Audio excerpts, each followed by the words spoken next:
네, 이현종의 뉴스쇼 5월 1일 목요일 순서 진행하겠습니다.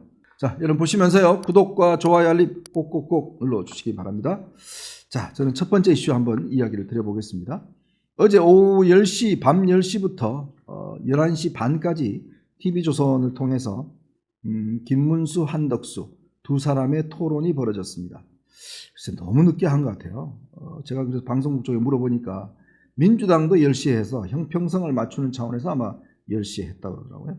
근데 어쨌건 당초 치열하게 붙을 것이라는 예상과는 달리 계엄이나 탄핵, 뭐 저 사람이 사람인가, 뭐 김문수 후보가 한동훈 후보한테 그런 이야기를 했고 할 정도로 꽤 이 지난번 채널A에서 열렸던 맞짱 토론에서는 꽤 아주 이 날카로운 이야기들이 많이 오고 갔죠. 근데 아마 그런 비판적인 것을 의식해서 그런지 모르겠지만 어제는 그래도 굉장히 점잖게 진행이 된 것 같습니다. 주로 정책을 놓고서 굉장히 진행이 됐는데 총평을 하자면 제 개인적인 생각입니다만 저는 한동훈 후보의 거의 완승에 가까운 토론이었다. 그렇게 보고 있습니다. 일단 우선 이미지 면에서요.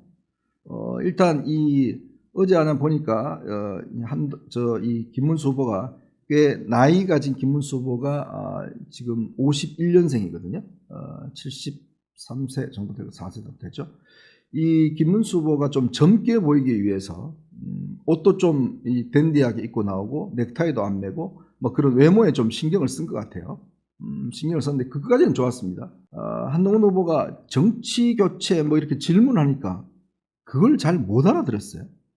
계속 뭐요 이렇게 할 정도로 고함 장면이 있었습니다. 잘 안 들리시는 게 아닌가라는 그런 오해가 들 정도로 고한 장면이 있었고, 그다음에 이제 본인 사진이 아닌데 본인 사진인 것처럼 설명하려고 들어갔다가 사회자가 제지를 해서 했던 뭐 그 장면이 있었던 것 같습니다. TV 토론이 중요한 것은요. 나중에 보면 뭐 무슨 이야기를 했는지는 잘 안 남아요.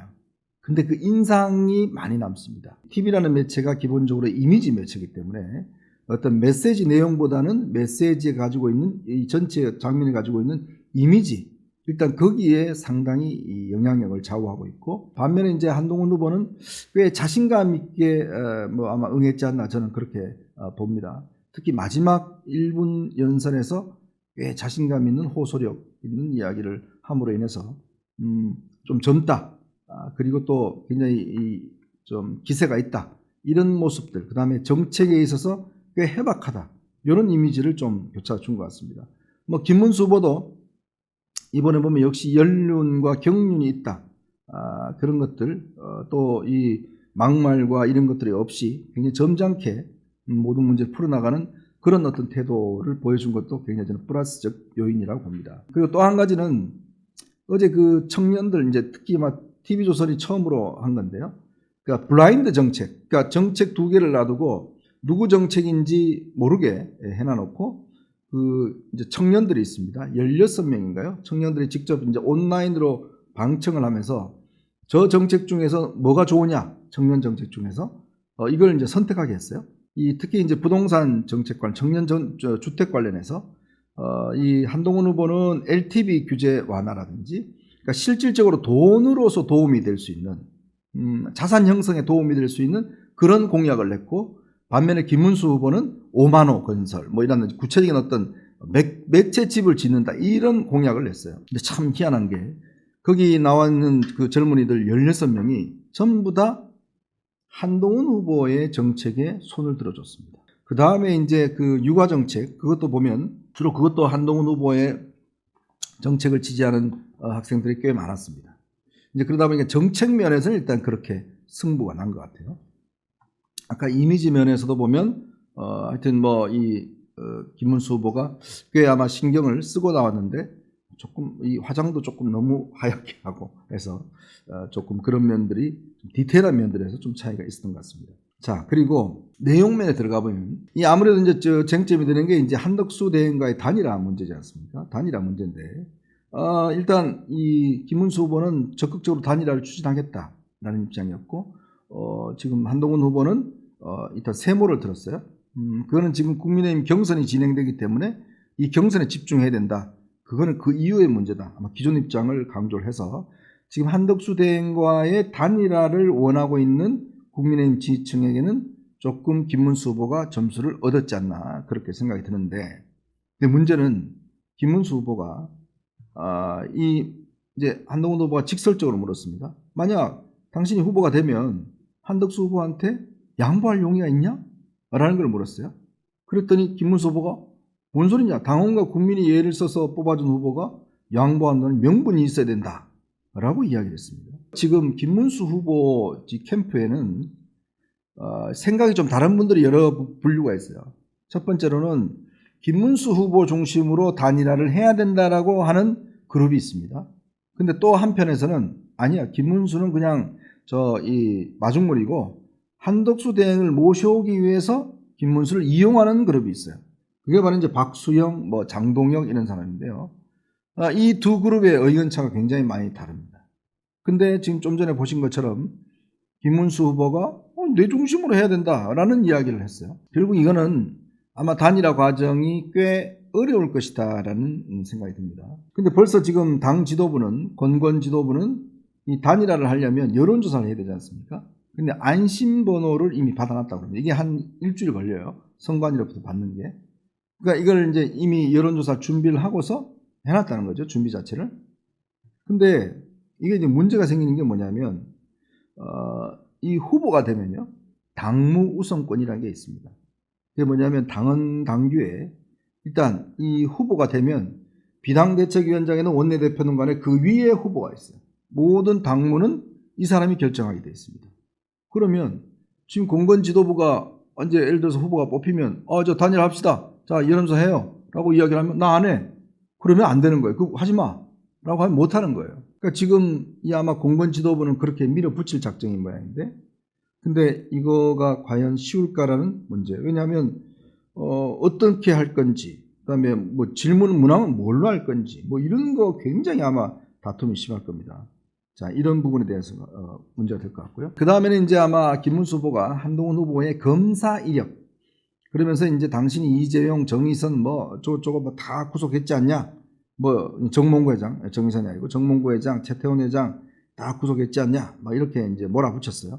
그러니까 검사 출신이라는 거를 좀 강조해서 아마 이제 공세를 벌였는데, 이 한동훈 후보가 근데 문제는 김문수 후보가 좀 실수를 한 게, 삼성 바이오로직스 사건을 한동훈 후보가 당시에 기소를 했고, 그 다음에 수사심의위원회에서 불기소 의견을 안 받아들였다. 이렇게 공격을 한 거예요.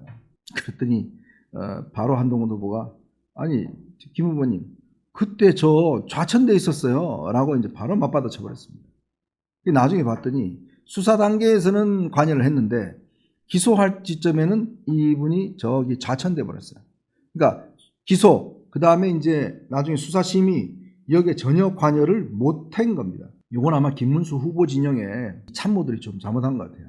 꼼꼼하게 알아보지 않고 이 잘못 공격했다가 바로 이 대치기를 당한 겁니다. 잘못된 팩트로 공격을 하면 그 다음부터는 이게 수세에 몰릴 수밖에 없어요. 그러니까 바로 한동훈 후보가 아니 그거 나 그때 지금 좌천돼 있어서 나 안 한 거예요 라고 이야기를 해버리니까 김문수 후보가 미안합니다 이렇게 수정한다라고 바로 이제 해버렸죠. 그러니까 참 머쓱해져 버렸습니다. 그렇게 이제 이미 공세는 끝났고요. 그 다음에 이 메가폴리스, 계속 지난 토론회부터 이 메가폴리스 이야기 나오는데, 글쎄 이게 지금 아마 김문수 후보가 이 부분에 대해서 아마 공세를 계속하지만 한동훈 후보는 아니 컨셉을 잡자는 거다라는 걸로 또 했고, 결정적인 그 장면이 있었는데 바로 국민연금을 가상화폐에 투자하자라고 김문수 후보 공약이 그게 있었어요. 그걸 바로 한동훈 후보가 딱 잡아서 아니 이 가상화폐라는 거는 이 유동성이 동요가 굉장히 심한데 가격이, 근데 그걸 어떻게 국민의 이 노후를 책임지고 있는 국민연금을 거기 넣겠다는 이야기냐? 그렇게 완전히 이제 공세를 취합니다. 저도 이거 사실 깜짝 놀랐어요. 지금 국민연금 이거는요, 이율이 낮더라도 안전자산에 투자하게 되어 있습니다. 왜? 국민연금은 이거는 잘못 투자하면 날리면 우리 노후가 다 날아가거든요. 그래서 이율이 낮더라도 안전한 자산, 거기에 투자를 많이 하고 있어요. 근데 그걸 가상화폐 투자한다고요? 비트코인 가격이 하루 자고 나면 막 뛰었다가 내렸다가 하는데, 근데 이게 아마 이 김문수 후보가 좀 지식이 부족했던 것 같아요. 이게 보니까 이 ETF 투자를 아마 이제 이게 좀 착각을 한 모양인데, 국민연금을 가상화폐에 투자한다. 이렇게 함으로 인해서 이거는 아마 제가 볼 때는 큰 실점을 한 것 같습니다. 아마 여러분들 다 국민연금 가입하고 계시잖아요. 근데 생각해 보십시오. 가상화폐라는 게 하루아침에 떴다고 하루아침에 망하는 게 가상화폐인데, 거기에다가 지금 아직까지 이게 국제적으로 확실하게 인정된 것도 아니고, 우리 정부는 아직까지 인정하고 있지도 않고, 그런 거를 국민연금이 투자를 한다? 그거 날리면 어떡합니까? 누가 책임집니까? 노고 다 날아가는 거예요. 이제 이 부분에 대해서 좀 꽤 아마 문제가 있었던 것 같고, 그 다음에 이번에 이제 이 빅텐트를 설치하면서 당명 개정 이야기가 나왔습니다. 이게 뭐냐면 지금 이낙연 전 총리 측에서 빅텐트 하는데 조건이 있다. 국민의힘 당명 바꿔라. 그러면 우리 할 수 있다. 이 조건을 내걸었어요. 그러니까 지금 한덕수 대행이 제일 먼저 전화 걸었던 사람이 어제 이낙연 전 총리한테 전화 걸었다는 거 아니겠습니까? 저는 이것도 조금 납득하기 어려워요. 왜냐하면 왜 첫 전화를 이낙연 총리한테 할까? 민주당 사람인데. 또 정대철, 헌정회장 다 민주당 사람인데.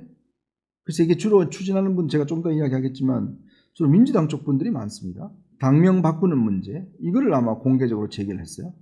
그랬더니 이건 두 후보다 절대 안 된다. 이거 지금 국민의힘 지금 이름 바꿔서 지금 어떻게 하냐. 이런 것들을 가지고 이제 아마 서로 공감대를 이뤘던 그런 부분이었던 것 같습니다. 특히 이제 문재인 쪽, 노무현 쪽 사람들이 이제 이 빅텐트에 관여하고 있다는 거. 이거는 아마 보수 지지자들한테 꽤 영향력이 있을 만한 그런 부분인 것 같습니다. 자, 요 부분과 함께 핵무기 보유 문제. 이것도 지난번에 홍준표 후보와의 토론에서 한동훈 후보가 홍 후보를 굉장히 곤란하게 했던 질문입니다. 지금 우리가 북한에 이걸 대비하기 위해서 전술핵을 갖자 등등 이야기가 나오지 않습니까? 근데 이제 현실적으로 문제는 우리가 핵 개발을 하게 되면 NPT를 탈퇴를 해야 됩니다. 근데 그거 북한밖에 없어요, 지금까지. 그러면 경제 제재가 바로 들어옵니다. 그럼 우리나라 삼성, 현대 다 망합니다. 이거는 도저히 있을 수 없는 일이에요. 자, 그 다음에 전술핵 재배치. 이거는 미국이 배치한다 그러면 모르겠지만 미국이 지금 이 핵 확산 안 하려고 그럽니다. 문제는 만약에 미국이 한다 하더라도 어디에다가 이걸 배치할까요? 그럼 혹시 여러분들 집 옆에 배치하면 여러분 동의하겠습니까? 이거 동의받기 어려워요. 근데 이제 김문수 후보가 전술핵 배치하겠다라고 이야기를 하니까 바로 이제 한동훈 후보가 아니 그 어디다 배치하시려고요? 이렇게 이야기합니다. 그 핵 잠수함에다가 하면 된다. 지금은 미국의 전략 자산이 핵무기를 갖고 있으면서 우리 해역을 왔다 갔다 하면서 우리가 해구산을 가지고 있잖아요. 그는 되지만 만약 우리가 만든 핵 잠수함에 핵무기가 들어간다고 하면 우리 거가 되잖아요. 이건 굉장히 다른 문제입니다. 근데 그거에 대한 개념들을 지금 아마 김문수 후보가 조금 한 것 같고, 아마 그걸 이제 한동훈 후보가 지금 우리의 입장은, 저의 입장은 핵무기를 가질 수도 없다. 만들 수도 없다. 그러나 핵 재처리하는 것. 지금 일본이 그렇게 하고 있죠. 핵 재처리해서 플루토늄을 자국이 가질 수 있도록 하고 있습니다. 능력을 키우는 거죠. 그 다음에 미국의 전략 자산들을 이 배치를 좀 정량화하는 것들. 이런 차원에서 이야기를 하고 있는. 즉 핵 잠수함 갖는 거 문제라든지. 이 문제도 이제 꽤 아마 논쟁했지만 결국 어디에 배치할 거냐라는 문제를 놓고 김문수 후보가 꽤 곤혹스러워했던 그 지점인 것 같습니다. 그래서 제가 이제 어제 토론했던 게 지금 보니까요, 한 조회수가 한 50만 회 정도 되더라고요. 그래서 오늘 아침에 저 방송하기 전에 이 댓글을 다 봤어요. 그래서 제 그냥 느낌은 9대 한 9.5 대 0.5 정도로 한동훈 후보를 지지한다라는 댓글이 많이 나타났던 것 같아요. 언변이나 그다음에 이제 문제는 아무래도 보수지자들이 누가 이재명을 상대할 수 있느냐, 이제 그 관점에서 보시는 거 아니에요? 누가 이재명을 상대해서 말로 정말 한번 디베이트 해볼 수 있느냐, 그리고 완벽하게 준비가 되어 있느냐, 현실적이냐, 이런 걸 보지 않겠어요? 근데 이거 홍준표 후보가 거기서 좀 그냥 드랍했죠. 안철수 후보도 마찬가지죠. 김문수 후보도 이번에 이제 공백이 꽤 길었습니다. 한 10년 넘게 공백이 있었는데 그동안 그렇게 썩 준비를 많이 하신 것 같진 않아요. 그래서 어떤 사안에 대해서 좀 구체적으로 들어가면 잘 모르시는 부분들이 많은 것 같습니다. 반면에 이제 한동훈 후보는 좀 이 부분에 대한 준비가 그나마 좀 잘 돼 있다는 생각이 드는데, 혹시 여러분들 중에 제가 너무 편파적으로 한 후보를 저거 한다고 그러시면 한번 보십시오. 보시고 오늘 이거 이 유튜브에 가시면 다 이게 영상이 떠 있습니다. 그거 한번 보시면 누구 이야기가 좀 설득력 있고, 그리고 이 문제를 가지고 이재명 후보와 대결했을 때 누가 정말 이 논쟁을 벌여서 이길 수 있느냐, 아마 그 문제도 한번 보시면 제 말이 조금 수긍이 가실 것 같은 느낌이 듭니다.